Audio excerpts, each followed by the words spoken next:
All right, so we're going to take a look at Section 2 of Chapter 2.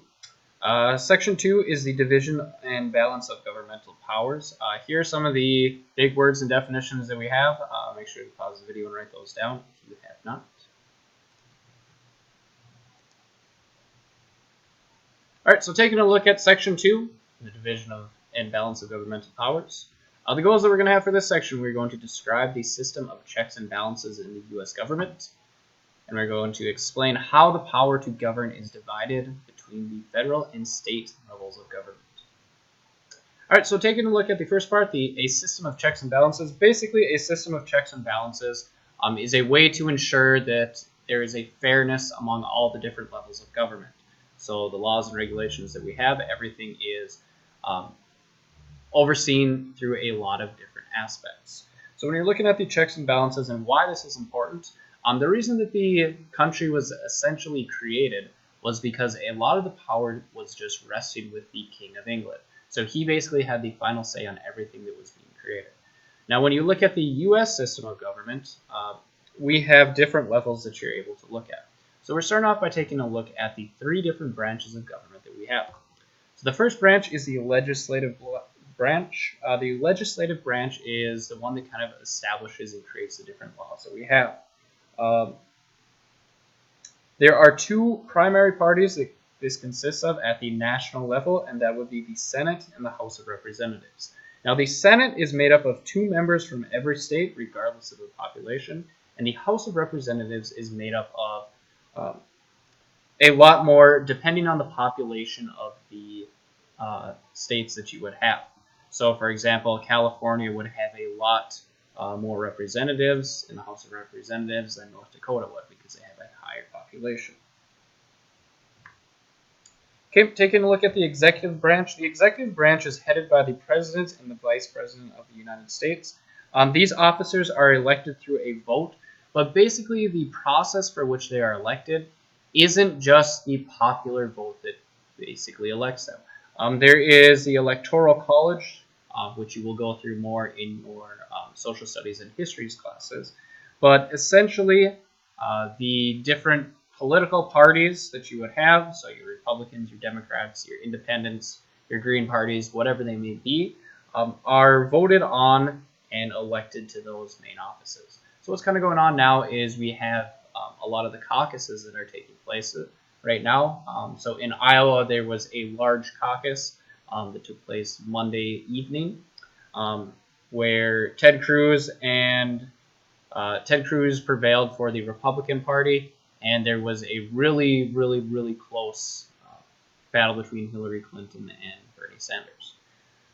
When you're looking at different types of political parties are basically private organizations of citizens who select and promote different individuals to be elected into public office. The different parties that we have in America, the two main ones would be the Republican and the Democrat sides. There's also other smaller ones that you would have. Some people would run as independents, which means they wouldn't necessarily have the huge backing of those large private organizations. And then you could also have the Green Party and some other ones like that. Taking a look at the next branch of the government is the judicial branch. The judicial branch is made up of basically the courts. You would have the Supreme Court of the United States, and at the state level they have different local circuit courts, they have the appellate courts, they have the Supreme Courts for the states, and things like that as well. Basically, when something is decided on at the judicial level, it can be enacted into laws as well. So the Supreme Court may also decide if a particular action or decision exceeds the powers granted to the executive or the legislative branch of the under the Constitution, and if so, the action or decision is voided. So when you're looking at the system of checks and balances, the judicial branch can make changes to laws that are kind of passed at the legislative or executive branch, as long as it's going against the Constitution. So basically, all the different branches of government are designed to enforce and kind of uphold the Constitution, but there's different times where maybe one of the branches may have tried to reach too far, and one of the usually the judicial branch would kind of step in and say, we need to calm down a little bit, take a step back, and reevaluate kind of where we're going through. All right, so the next part that we're going to take a look at is changing the Constitution. Changing the Constitution happens in one primary way, and that would be through the creation of amendments. Amendments, as we talked about in class, are kind of the changes that you would have in the Constitution. When there is going to be a major change in the Constitution, it has to be issued through amendments. Amendments have to be voted on at a 2/3 majority vote in both the Senate and the House. And it's basically a way to ensure that what is happening for the majority of people. It's not just a 51 to 49% vote, because the elections that take place, oftentimes the House of Representatives, the Senate's, they're changing quite rapidly. When you're looking at things at a whole, 4 to 6 years, 2 years in some cases, it seems like it's a little bit of a longer time. But when you're looking at the grand scheme of things, it's really not that long over the history of our country. So the purpose is that, again, you have the overall outstanding majority that are saying something in both the House and the Senate, and then it would also have to be approved through the executive branch as well. Okay, and now we're going to talk about the U.S. form of government. So there are two major terms that we have for looking at the U.S. form of government. The first one is, what is a democracy?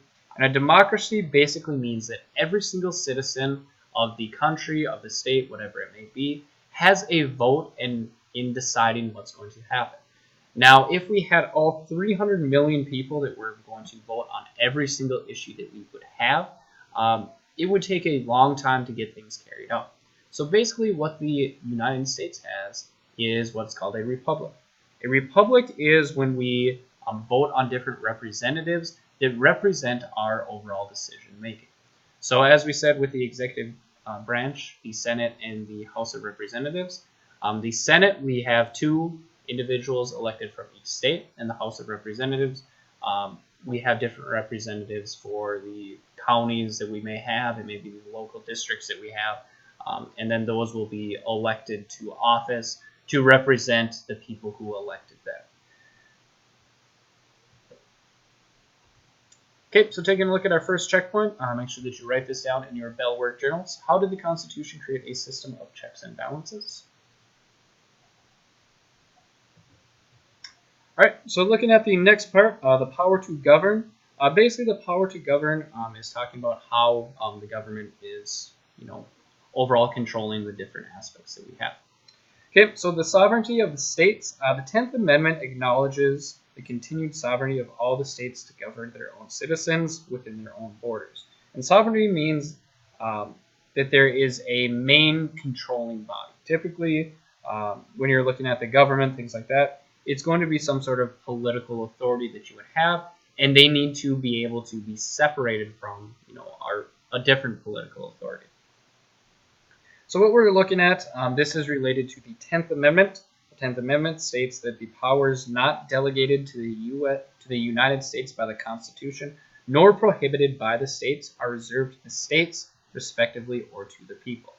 So basically what that means is that when you're looking at the power of each individual state, as long as the states are following the Constitution, they are free to kind of create their own laws and things like that you would have.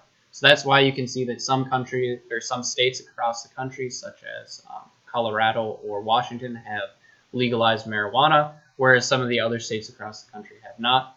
It's also how you see some countries may have capital punishment where others don't as well.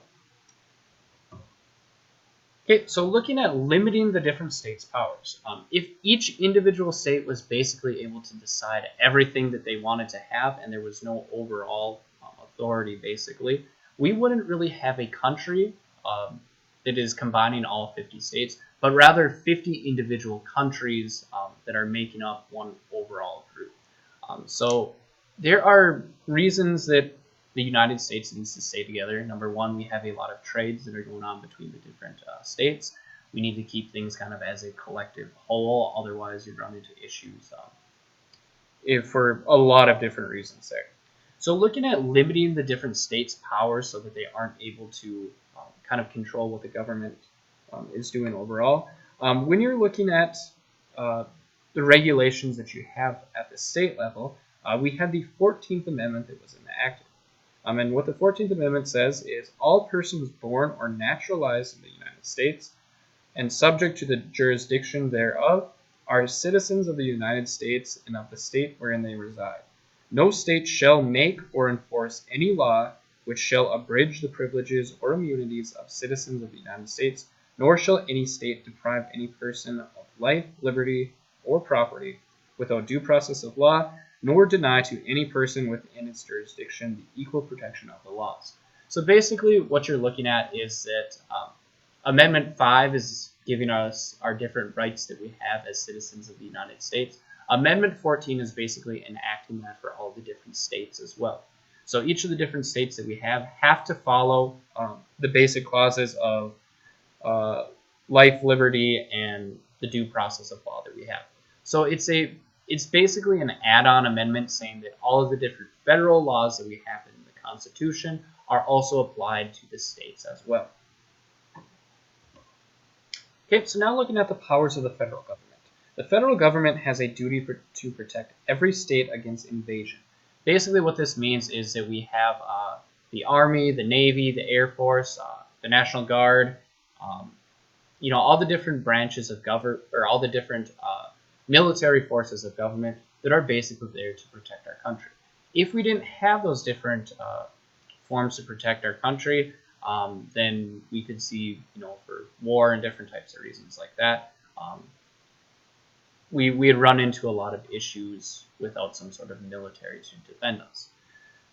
If each of the different states had their own military, let's say we don't get along with South Dakota and China would decide that they wanted to take over South Dakota and North Dakota didn't want to help protect them, the military base that you would have in South Dakota would be a lot smaller.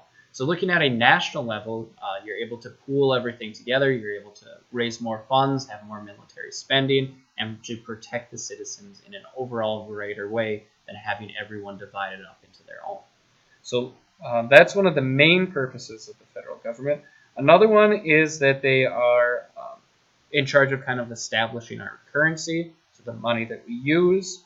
They're in charge of the post office and some tax imports and exports, as well as some of our governmental trades that you would see as kind of a large whole with different countries and things like that. Another big thing that they are able to do is set up some of our different federal regulatory agencies. So basically what those agencies consist of, and I'll just bring all of those up. Basically those are just federal organizations or federal regulations that have different powers in different areas. So looking through each of these, just taking a look at the Federal Trade Commission, for example, the FTC, they are in charge of kind of the trade that you would have between states, between countries, and things like that. If we didn't have trade commissions, each state would basically be able to control everything on their own. So as we talked about earlier this year, let's say that Wisconsin decided that they wanted to sell their dairy products because they produce a lot of them for really cheap to anyone in Wisconsin, but anyone outside of the state, if they wanted to buy dairy products, they would have to pay 2 or 3 times as much. There would be no way to really control that without the federal government. So individual states aren't able to control areas in these different places. So again, looking at Securities and Exchange Commission, National Labor Relations Board, and so on. And each of these different agencies are listed out on page 34 of your textbook if you'd like to look at those a little bit more in depth. But just the overall important thing to know is that each of these different agencies control a specific aspect of the overall government, whether it be trade, whether it be citizen protection, citizen rights, different things like that.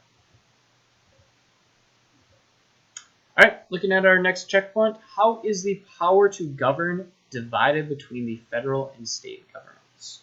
So make sure you take a look at that and write it in your Bell Work Journal. What I'd like you to take a look for and help to prepare for tomorrow We're going to take a look at questions 1 through 8 on page 35, and also be prepared to have a vocabulary quiz tomorrow at the start of class.